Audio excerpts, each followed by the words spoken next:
Hey guys, today I wanted to do a real quick video covering the differences of the Dominator jet drive versus the Berkeley.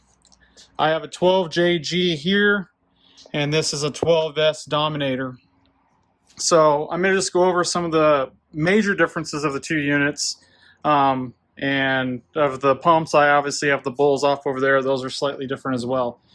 Now, the Dominator is basically an updated Berkeley. I do think there's a little bit about the Berkeley that I do like, and there's features of the Dominator that I like as well. It's really, I don't know how much a difference there is between the two ultimately and performance-wise, but today we're just going to go over what I know the difference of these two units.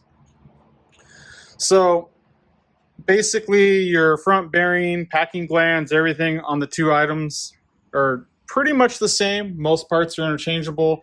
There's not a lot of differences there. There is differences on the access hole. With the Berkeley, it does have this nice little wrench and storage.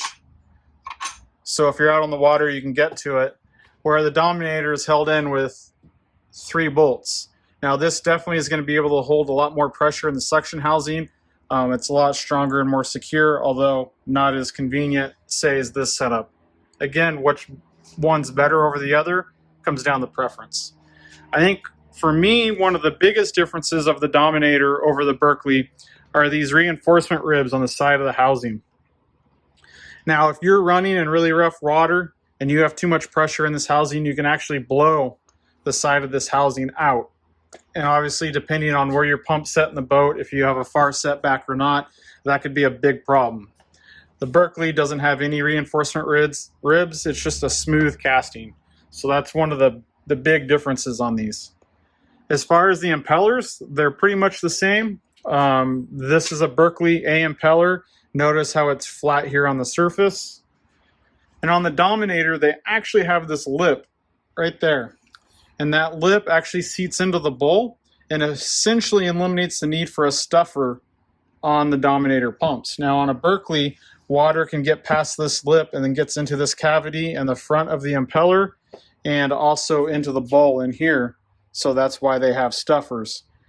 Whereas the Dominator, that lip sits inside this groove and effectively seals the backside of the impeller off to the cavity in the bowl. So that's definitely a better design. You can see we have about 1.5 inch height difference on the bowls. They're pretty similar on the inlets. Now, one of the biggest differences here on the bowl is the Berkeley has a seal and 2 bushings and is lubricated with oil, to whereas the Dominator just has bushings that are lubricated by water. Now on the Dominator, you can see this is what I've had in the boat for the past 25 years or so, is this particular pump. And you can see the wear on that shaft where it rides in the bushing.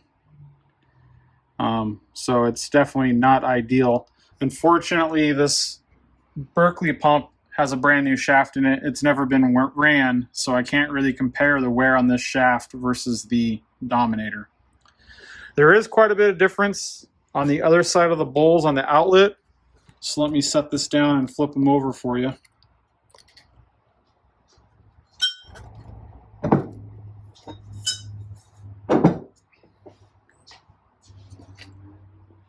So we can see here quite a bit shorter, and the exit of the water is quite a bit different on the vanes on the Berkeley, whereas the Dominator, you can tell that they've put a lot more engineering into straightening the water out before it gets into the nozzle.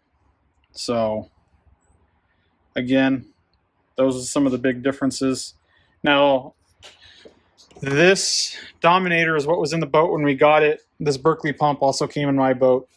And you can see that my Dominator pump housing has actually been turned down so it fits inside the Berkeley transom cover, because there is a dimensional difference from those. So that's nice for me because I can interchange these pumps. Now the last thing that's different on these is the fitment of the suction cover access hole on the bottom. And on the Dominator, it fits a lot tighter than the Berkeley. The Berkeley's pretty loose tolerances and not that tight of a fit. And on the Dominator, it fits real nice and tight in there. Grab this light, and you can see up in there how tight that cover fits in there in the suction housing, so it has a nice good flow for the water.